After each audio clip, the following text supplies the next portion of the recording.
Olá, pessoal, aqui é Marta Eixo, você está no podcast Estelar 2.0. Aqui é Manx e estamos conectados. E aqui é Geisa Barazal. É isso aí, pessoal. E a gente gosta, né, de falar dessas coisas polêmicas, né? Até porque as técnicas que a gente usa lá na Hathor, e acontece muito quando eu posto, né, os cursos de falar, lá veio o pessoal falando de extraterrestre, né, e não sei o quê, não sei o quê. E tem muita história, né, ao redor disso, né? Então, é interessante a gente conversar sobre essas situações, até para a gente poder encaixar melhor, pelo menos na nossa visão, o que é tudo isso, né? Então, primeira coisa, como é que vocês entendem essa energia extraterrestre, nave espacial? Posso falar primeiro? Eu só sorrio e aceno. Até hoje, quando começa a falar arturiano, pleidiano, fala um. Siriano? Siriano, eu só faço assim. Bom, meu primeiro contato, digamos assim, né, foi com o meu mentor, que uma vez a gente estava em Asgard, e aí eu vi todo aquele céu estrelado e perguntei o que existe, né, nesse céu estrelado. Ele falou, deuses maiores do que nós. Então eu falei, então realmente tem alguma coisa depois deste céu, né? E aí veio toda uma questão existencialista. A partir do momento que você projeta fora do corpo, e aí você começa a projetar para fora da Terra, e aí vem aquelas questões, igual quando o homem saiu pela primeira vez da Terra, chegou à Lua, em que se acreditava que quando cruzasse ali um certo limite, se encontraria Deus, né? E aí, quando não se encontra, como você encara isso, né? Eu tive ali um primeiro momento... eu tive um primeiro momento que eu fiquei me questionando muito, né? Que vastidão é essa? Então, o contato mais próximo com mentores estelares veio nos últimos anos. E aí eu entendo como parte... como um contato espiritual. Se algum dia eles virão de carne e osso, não sei. Mas eu entendo que, assim como muitos dos deuses do passado, outros mentores, podem vir a materializar um corpo físico, é muito provável que eles também possam mas assim, não é à toa, digamos assim, a qualquer momento. É como eu entendo nesse momento. E tudo pode se transformar. É bem interessante, né? Porque se você for pensar Shiva, né? Aí da Yuga, e o chefinho da Geisa... Sorri assim. Shiva também é um ser estelar, né? Então, ele é um extraterrestre, porque não existe outros Shivas, né, aqui nesse planeta. E ele traz essas informações. Então...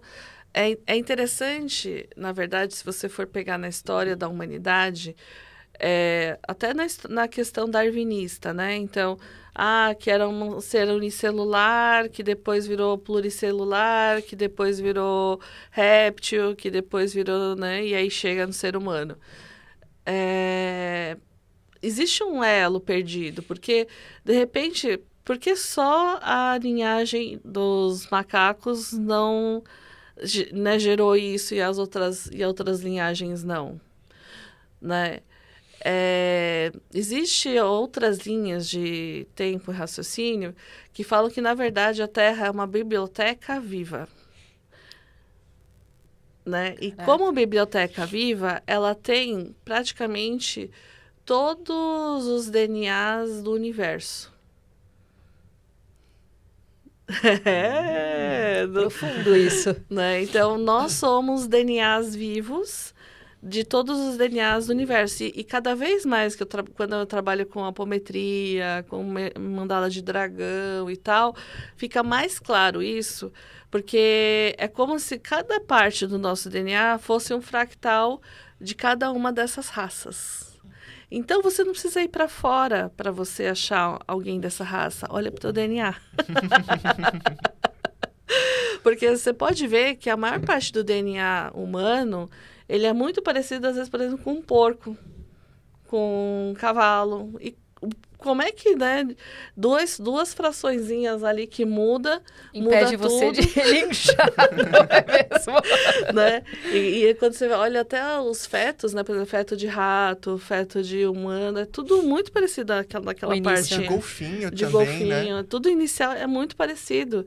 Então, na verdade, aqui é um grande laboratório experimental do universo que vai trazendo as sementes, por isso que a gente chama de sementes estelares. Cada um vai trazendo sua semente estelar para contribuir com essa biblioteca viva que é o planeta. Existe até um livro chamado Terra, Biblioteca Viva, da Barbara Marciniak. Aí dá uma olhada. Lá ela fala um pouco mais sobre essa história dos DNAs aqui para o planeta. Então, são vários momentos que eles vão tentando fazer o experimento humano, que o experimento humano que eles chamam de adâmico, para ver se a gente consegue chegar num humano mais ok, assim, que consegue não se matar, né? Não se explodir, não explodir o planeta, né? Então, tem primeiro que eles chamam, né, de ser os gigantes, né? Tá lá naquela energia de Asgard e tal. Os arbóreos, aí tem outro que eu esqueci o nome. Depois vem os lemurianos, e aí os atlantes, e depois Os lemurianos é tipo o Rei Julian mesmo? Lemuriano não. Eu lembrei do Rei Lemuriano Julian. é aquele povo com o cabelo branco. Ah, tá. Né? Então você vai ver lemuriano muito com aquele povo cabelo branco e olho claro, assim, olho mais claro, assim. Madagascar me iludiu. Porque eles vão fazendo todos esses experimentos para chegar numa raça adâmica mais ok, assim.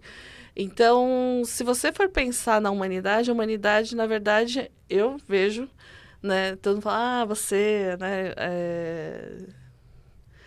Imagem e semelhança do Criador, eu vejo como um trabalho mais assim, olha, vamos puxar aqui esse DNA para ver o que sai.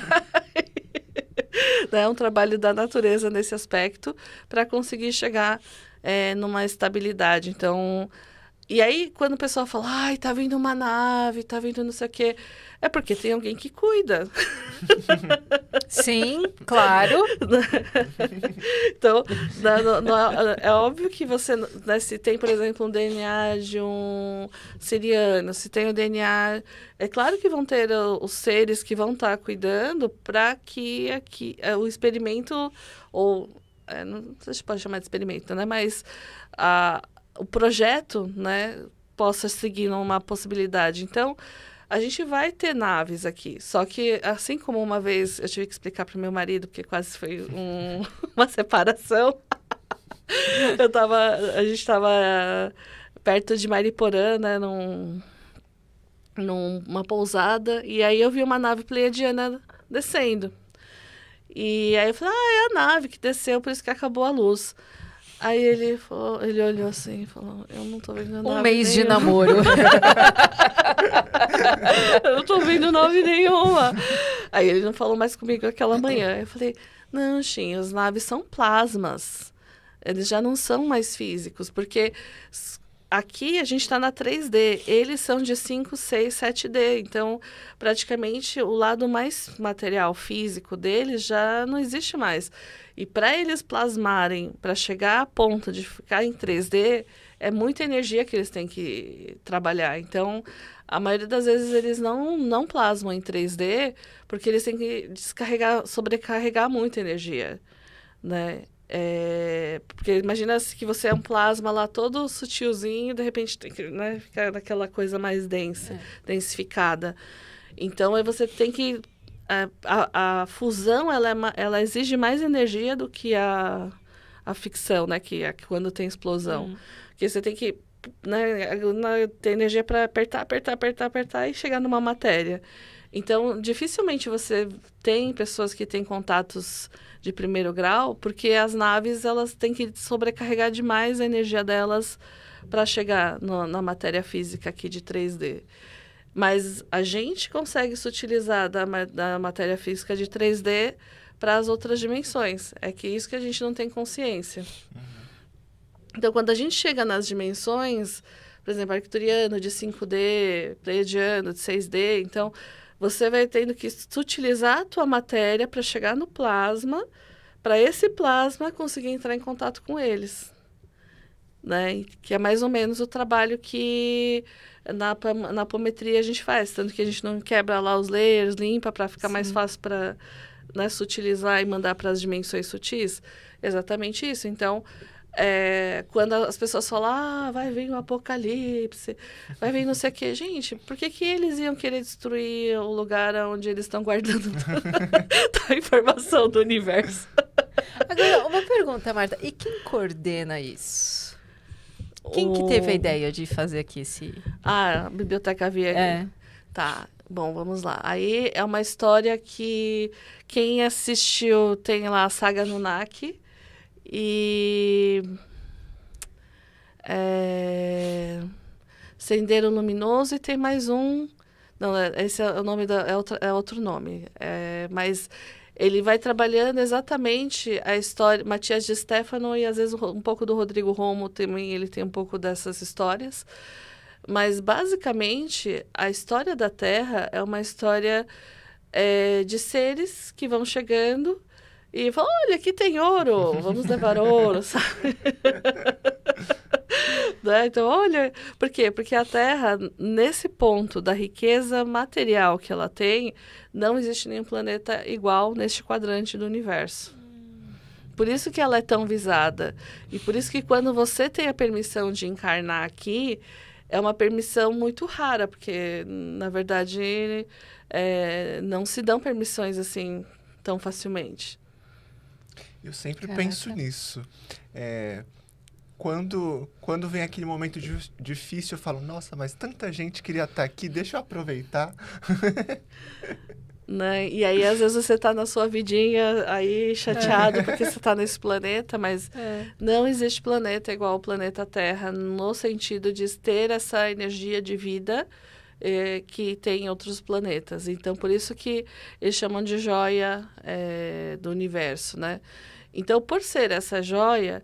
Por muito tempo ela foi degradada, então, quando você fala da Torre de Babel, a Torre de Babel era um aeroporto interestelar. Claro. Sim. Eu entendo que a maior parte das mitologias também são são uma esses história seres estelar. Que... Mesmo lá no México... A chegada de Quetzalcoatl falava que ele chegou numa nuvem voadora. Nos persas, a história do tapete voador também. No Ramayana tem um carro voador. Então. Que tira o pessoal lá de perto do Sri Lanka e leva até a cidade natal deles, lá no norte na Índia, em Ayodhya. Né? Nos Tuatha De Danann, quando você pega a história dos celtas também, os Tuatha De Danann chegam em nuvens. Né? Então, era como se entendia na época. E algumas histórias até indígenas, eles falam dos seres que chegam do céu. Então, eles falam o povo do céu. Por quê? Porque chamam os cocopeles. Porque eram pessoas que vinham do céu, casavam com as mulheres aqui da região para ter filhos estelares. Então, assim, aqui, gente, já tem há muito tempo. Aqui a gente... É melhor não saber, porque senão entra em colapso. Fica aqui com a cara que eu tô, assim, né? Mas essa história de tudo... de ter essa memória, né, de tudo sempre explodindo, tem a ver com a Guerra de Órion.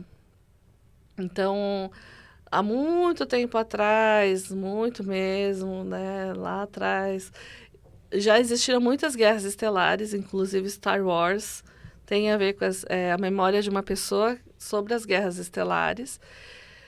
E foi um momento onde realmente balançou uma parte do universo. Então, o que acontece? Eles tiveram que pegar todas as almas e os seres, foram fazendo esse recolhimento para trazer aqui para o planeta para poder restaurar a consciência desses seres. Então, muita gente vem dessa guerra, às vezes pode ter vivido em outros planetas, mas morreu na guerra e teve que voltar para cá, pro berçário, para começar de novo. Então, por isso que às vezes você tem essa memória de tudo destruindo, porque na verdade isso já aconteceu. Né? E como você tem uma memória de algo que já aconteceu, a tendência é você achar que isso vai ser para o futuro. Vai acontecer de novo. E aí surgem essas teorias de que vamos todos morrer. Que vai explodir, que vai ser o asteroide, ou vai vir agora essa nave que está chegando. E que, na verdade, são só patrulhas. E a maior parte deles nem aparece, porque a gente, não teria condições de enxergar. Pode vir uma nave de 50 quilômetros aqui, a gente não enxerga. Porque a nosso olho não está preparado para ver uma nave, porque a gente não entende o que é. Então, a partir do momento que você não entende o que é, você não constrói aquela estrutura. Então, como o pessoal vê, é uma nuvem, é uma baleia. Mas você pode ver, isso aconteceu lá no Oumuamua, aconteceu no Planeta X, que o pessoal gosta de criar. Mas tudo isso já aconteceu. É memória ancestral das coisas que aconteceram lá atrás. E que a gente vem trazendo, vivenciando e achando que tem que viver de novo essa história. Sensacional. Eu assisti o documentário chamado Heaven's Gate, que era sobre uma seita nos Estados Unidos, e eles acreditavam que ia vir uma nave resgatar eles. E eles, teve gente que ficou mais de 20 anos, né? E eles moravam, todo mundo junto, tinha as regras. E eles tinham algumas regras, por exemplo, todos de cabelo curto. Então, quando você olhava assim, sei lá, você via de longe, você não sabia se era homem ou se era mulher. Então, todo mundo de cabelo curto, nada de luxo, celibato, e eles viviam em pares, né? Então, apesar do celibato, você tinha ali um par que te ajudava a ver se você estava andando na linha mesmo, né? E você tinha ali um pequeno apoio. E eles... a intenção deles era um aprimoramento para ir para o próximo nível. E aí, esse próximo nível seria a nave vir e resgatar eles. E aí aí todo mundo achando uma loucura. Aí eu fiquei olhando ali, né, assistindo um pouquinho do documentário, e falei assim, gente, não é tão louco assim.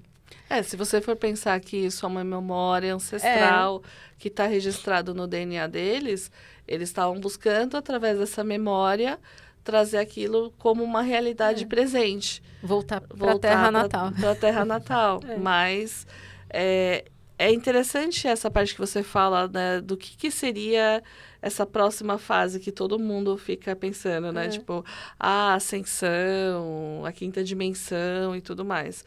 Gente, está tudo aqui. Já ontem, esses dias mesmo, agora que teve eclipse, a semana do eclipse eu estava nessa dimensão, noutra dimensão, nessa dimensão, noutra dimensão. e cada vez mais forte, porque os véus estão diluindo, né? Então, cada vez mais você consegue ver as dimensões com mais facilidade, até quem não via antes. E, na verdade, não tem a ver com a tua alimentação, não tem a ver com você ser celibatário, não ser celibatário. Tem a ver com a tua intenção de ter uma energia que é coerente com você e coerente com essa vibração. Então, por exemplo, se você é celibatário, mas você tá lá, nossa, como eu queria. Como era bom. Se eu pudesse. Então, não vai adiantar nada, porque não tem coerência, entendeu? Agora, se você fala, não, eu sou celibatário, estou me sentindo puro lá profundamente, pode ser, aí é um caminho. Mas o mais importante, a gente chama de coerência vibracional. E você se permitir entrar na frequência, porque a gente não sabe o que é uma frequência de quinta. Você não sabe distinguir a diferença entre uma frequência de terceira dimensão e uma frequência de quinta. Então, nosso corpo está aprendendo a receber as frequências para entrar em ressonância. Então, às vezes, é muito mais uma percepção, então, por exemplo, em meditação, em autoconhecimento, do que necessariamente você fazer coisas radicais que, na verdade, às vezes você só está obedecendo ao invés de entender o que você está fazendo, né? Que eu vejo muito isso, assim, né? Então, a gente vai muito mais na obediência, porque o fulano disse que tem que ser assim, o ciclano disse que tem que ser assado, do que necessariamente numa compreensão profunda daquilo que você está fazendo de fato, né? E eu vejo muito nesses casos, né? Onde o povo adora botar medo, que é o apocalipse. Então, o povo adora criar as histórias do apocalipse. A última que eu tinha ouvido era de uma japonesa, que ela tinha acertado algumas coisas, né, na previsão que ela fez, e uma das previsões era que ia ter um grande terremoto no Japão em julho, né? E também na questão do Armagedon, por conta da Bíblia e tal. É assim, pode acontecer? Pode. Não vou falar que não. Um terremoto, não teve? Lá que pegou parte da Rússia e umas Isso, ilhas mas do Japão.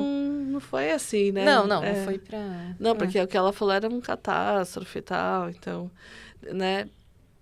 E que eu chamo de médiuns do apocalipse, né? Então, e aí, na verdade, o que pode acontecer é de tantas pessoas vibrarem querendo isso, elas co-criarem isso. Então, por exemplo, você vibra tanto que você quer essa experiência, né? Porque você leu nos livros, porque você está acreditando, que você, né, naquele inconsciente coletivo, junta com todo mundo desse inconsciente e cocria. Então, por isso eu falei, pode acontecer. Agora, precisa? Não sei, né? Eu sou das pessoas que acho que não precisa.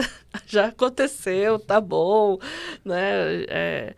Mas mais catástrofe isso não vai trazer. Tanto que se realmente houvesse necessidade de uma catástrofe real, assim, diz que na conjunção harmônica de 87, 84, foi a reunião entre os mentores, né? E lá, sim, foi deliberado se ia ou não. E gente, já está quase 40 anos desse trabalho, então não vai acontecer, né? Chico Xavier falou sobre isso, né? Isso. Que se passasse de uma determinada 2019. data, aí a gente poderia esperar grandes feitos da humanidade, evolução tecnológica. Tô esperando. Então, aí esse é o ponto, porque se não aconteceu e se estamos todos aqui, é porque, na verdade, agora todos nós fazemos parte da transição. Então, quem ficou aqui tem a responsabilidade de fazer essa transição acontecer. Ah lá, consciente ou não consciente, né? Mas sobrou pra Geisa. Sobrou pra mim. Só vim aqui de boinha, dar um rolê. Né? Então, e aí você fazendo o que você faz. Então, por exemplo, né, ensinando seu trabalho, meditação, né? Então, cada um naquilo que tem de melhor. Né? Isso que eu acho mais importante. Mais do que você ficar preocupado se a nave vai chegar aqui. Ou se vai cair o cometa. Se vai cair o cometa, né? E tudo mais. Porque realmente isso já aconteceu. Mas isso é memória celular do seu passado. Né? Agora a gente precisa cocriar um novo futuro. E precisamos de cocriadores e visionários para esse novo futuro. E aí... principalmente quem já está há mais tempo, né, nessa parte de cocriar e vibracionar, vocês têm mais responsabilidade nessa parte de cocriar, porque o que você pensa gera muito mais rápido do que você imagina. Marta, falando nisso, o que você pensa... Deixa eu contar. Não sei se eu tenho tanto poder assim, né? Poder demente, como eu chamo. Mas no último domingo... eu fui comprar umas plantas. Falei assim, vou num garden, quero transformar minha casa numa selva. E você sai em uma alça da Marginal, e aí eu fui entrar no estacionamento do garden, só que a calçada é toda esburacada, tal, não sei o quê. E aí eu fui um pouquinho mais devagar, e o cara que estava atrás de mim começou a buzinar. E eu tava dando seta, tipo assim, né? O cara sabia que eu ia entrar no garden. E o cara começou a buzinar, ainda olhou para trás, levantou o braço. Eu falei assim, ai, que abençoado, né? Tomara que... Eu desejo de coração, tomara que bata o carro. E eu entrei no garden. Eu entrei, desliguei o carro, não teve uma batida? na porta do Garden. Só que com 2 carros, tadinhos, que não tinham nada a ver. Então, assim, moço da Fiorina, eu não queria que você batesse. Eu queria que o rapaz do Onix preto que buzinou pra placa... Nossa, ela lembrou, hein? Lembrei, porque me deu muita raiva. E eu falei, caraca! Né? Então, na verdade, agora a gente tá mais nessa nossa capacidade de co-criar e de ver o nosso futuro. E agora, se você ficar vibrando um futuro que, ai, não, só os iluminados vão receber. Gente, vamos parar com isso, pelo amor de Deus. Né? Que daí eu já não recebo também, porque eu queria que o cara se estrupiasse na marginal. Né? Não, e iluminado não quer dizer que você é bonzinho. Ai, ufa. Shiva era bonzinho? Não, o Shiva destruía tudo. Então. Né? Me senti melhor agora. Essa coisa de ser iluminado sendo bonzinho é muito uma coisa muito católica construída. Sim. Né? Mas essa parte de iluminação é mais de você ter consciência das dimensões, o que existe além do véu, do que realmente você ser bonzinho para querer que todo mundo goste de você. Não existe isso, né? Então, precisamos de pessoas que realmente queiram que o planeta melhore. Porque você conversa com as pessoas, você fala assim, cara, de 10 que eu converso, 9 falam, ai, eu quero ir embora, não sei o quê, nananã. Pessoal, pelo amor de Deus, né? Não vai ter ônibus para Marte. Isso é uma fuga, né? A espiritualidade entra como fuga. Ah, eu quero entrar na nave, eu quero ir para outra cidade. Eu entendo que quando você mergulha na espiritualidade, é muito mais um conhecimento interno, uma jornada interna, uma busca sua, não uma fuga. Né? E eu lembro até hoje, não sei quem que era o autor, mas ele falava assim, você se ilumina, depois vai varrer o chão. Você se ilumina, não, o banheiro. Tem um livro que fala sobre isso. Esqueci o nome do rapaz, mas depois da iluminação. Nossa, isso mesmo. Vou procurar depois. E porque tem gente que fantasia muito e cria muita história ao redor do que é iluminação, ao redor do que é arrebatamento, ao redor do que são esses seres estelares. E, na verdade, é viver no dia a dia, sabe? Lá, você recebe as informações, mas agora tem uma sujeira aqui, precisa varrer. Precisa ser gentil com as pessoas, né? Às vezes. Depois da iluminação, lave a roupa suja. É um negócio assim o livro. Né? Então, a gente vai continuar tendo as questões da Terra, vai ter questões de desafios. E não dá para colocar na nave e falar, olha, se a nave passar, vai resolver meu problema. Sem te informar que não. Vai ser outro problema agora, porque você vai estar numa nave, sabe-se lá onde. Não adianta se conectar com a espiritualidade também se você não consegue trazer isso para a vida e praticar de alguma forma, lidar com as dificuldades terrenas do 3D, porque senão vira fuga, vira devaneio e nada prático, né? Sim, nada prático. Então, gente, eu sei que todo mundo adora saber se o ET passou, se passou a navezinha e tudo mais, mas o mais importante disso é o que você vai usar isso no plano real. Então, às vezes, tanto que às vezes chegam alguns seres estelares, aí você fala, tá, mas você vai fazer o que aqui? Ah, nada, então volta. Não, então me ajuda, pô. Não é o que você tá fazendo aqui, você não vai fazer nada, né? Lava a louça, pelo menos. Então, é muito importante a gente ter essa ideia, e principalmente a ideia de autonomia e consciência de presença, porque senão você fica querendo guruzificar tudo, né? Os seres, as pessoas, e na verdade você tem a tua consciência, né? Então, não é porque alguém diz que vem de não sei aonde que você vai, né, mestre, né? Então, que era o que aconteceu lá atrás, por isso que eles falavam que esses seres eram deuses, porque realmente naquela época, quando esse povo vinha e materializava na frente, os povos aqui eles falavam, olha, é um deus, né? Então, confundiam esses seres com deuses, mas agora já não são. Então, a gente também tem que tomar essa consciência de falar, opa, peraí, são amiguinhos estelares, né? Tá vindo para ajudar, tá vindo para ficar, mas principalmente largar essa coisa de desespero. né? Então, só tá vindo, se tá vindo pro bem, fica, se não tá vindo, volta. Conectando um pouco das coisas que a gente falou, né? Lá no começo, a Marta estava falando sobre o DNA de várias espécies, de arcturianos, sirianos, que a gente tem aqui no nosso DNA e no nosso planeta. E aí, algumas vezes, nos atendimentos dos mentores, o mentor fala, então, a pessoa que está sendo atendida é um fractal meu, porque precisava experienciar essa vida no planeta Terra.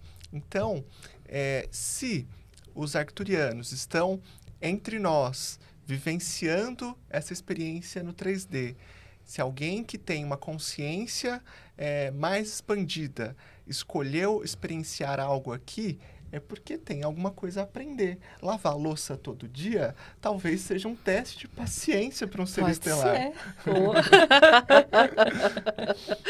Lavar a louça, ter paciência, né? Com certeza.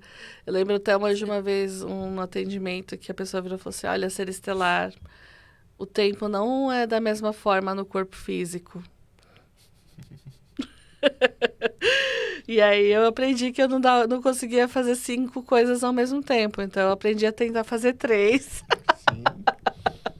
Mas não tem jeito, né? A tendência é essa mesmo. Você tem um outro tipo de funcionamento e tá tudo bem. Você lida com isso e segue a vida, né? Segue o baile. Mas acho que mais importante é não cocriar o desespero. E não cocriar também a separação, porque a questão, né, de você falar do planeta X, da nave que leva todo mundo. Gente, tipo, se todo mundo se escolheu viver junto agora, nesse tempo, nesse momento, é porque vocês têm karma coletivo. E tem que ficar todo mundo junto. Não adianta. Né? Então, se você tem um chefe chato, ou se alguma coisa te incomoda no país que você vive... Família, família, né? É karma coletivo, então. E karma não quer dizer que é uma punição, é um aprendizado. E você tinha falado também de alguns traumas estelares que a gente tem, de lembrar de batalhas, de lembrar de planeta explodindo. E algumas vezes a gente vê isso nos atendimentos e quando a gente resolve um pouco desses traumas estelares, algumas situações também do nosso 3D também vão se resolvendo, né? Entre as questões de família, as questões de relacionamento. E então, de alguma forma, a nossa experiência aqui é propício para curar outras experiências que a gente teve. Sim, tudo que está acontecendo no micro tá no macro e no macro tá no micro, né? O Hermes já falava sobre isso. Então, às vezes você está vivendo uma coisa pequena aqui, mas que lá foi grande. Então, você está curando o grande através do pequeno. Então, tudo tem um motivo, tudo tem um porquê, tudo tem a sua estrutura, a sua história. E as coisas acontecem no seu tempo e no seu ritmo, né? Isso que é importante vocês colocarem para vocês. E por mais que pareça, entre aspas, bobo ou pequeno que você está passando, é importante para a sua alma, né? E o mais importante é sair dessa histeria coletiva de procurar qual que é o próximo desastre. Né? Então, assim, desastre vai acontecer? Acontece. O planeta Urano está aí e ele sempre está fazendo as suas. Mas eu acho que o mais importante é a gente não ficar preso aos desastres em si, porque depois que aconteceu, aí você já perdeu, já foi e acabou, aí é outra história. Então, você conseguir aproveitar o tempo que você está aqui, né? E depois, se tem mais para frente, aí é outra história. Mas o que você precisa aprender aqui, o que você precisa entender na sua terraquedade, né? Na sua humanidade, né? Em ser um ser humano. Então, e é muito interessante porque outro dia eu estava pensando, né? uma das coisas que acho tão interessante que o povo fica perguntando para a IA coisas emocionais, questões psicológicas. Eu assim, cara, mas a IA não entende o que é medo. Como é que a IA vai explicar para você e vai te ajudar? Ai, me ajudou. Ok, mas a emoção, principalmente o aspecto emocional, é do ser humano. E muitas dimensões e planetas que estão em crise é porque eles perderam a capacidade de sentir. Tanto que Grays, né, quando eles estavam fazendo os experimentos com humanos, né, aparecia muito nos Estados Unidos, a coisa dos experimentos, é porque quando eles começaram a misturar o DNA humano com o DNA dos Grays, apareceram Grays híbridos capazes de sentir de novo. E esses híbridos, eles têm ciência que eles são? Alguns sim, alguns não, não. Né? Mas a capacidade humana de sentir. E isso, por mais que você trabalhe num aspecto de chip, né, de inteligência artificial, você não consegue explicar para uma máquina ou fazer a máquina entender o que é um medo, o que é uma raiva. Então, muita coisa que a gente vai evoluir mais para frente agora, o que a gente precisa evoluir, é o nosso aspecto das emoções, porque tem muita coisa nas nossas emoções e no nosso sentir que a gente pode evoluir, que dá para crescer muito mais e que a gente tenha essa capacidade muito limitada só como uma coisa que atrapalha. Né? Eu falei assim, interessante isso, né? Então, fica a dica para vocês, né, de trabalhar as suas emoções de modo positivo e que elas possam te ajudar realmente a trazer coisas boas, porque muitas pessoas chegaram até aqui, não só pelo aspecto racional, mas para poder aprender e ter o aprendizado das emoções, né? Sensacional. Sensacional. Então, na próxima vez, não tenha medo de uma navezinha. Um ETzinho faz assim pra você. Falou, e aí, colega? Senta aí, toma um café. Acho que tem até um videozinho que eu vi no YouTube que o Shin deu risada, que era um ETzinho que veio, e aí a senhorinha falou, senta aí, toma um café, come um biscoitinho de polvilho. Isso, que é o ET quando chega em Minas, né? Isso. Aí ganha o pão de queijo, ganha o cafezinho. Né? Então, e aí ele recebeu tanto amor da vozinha que ficou lá.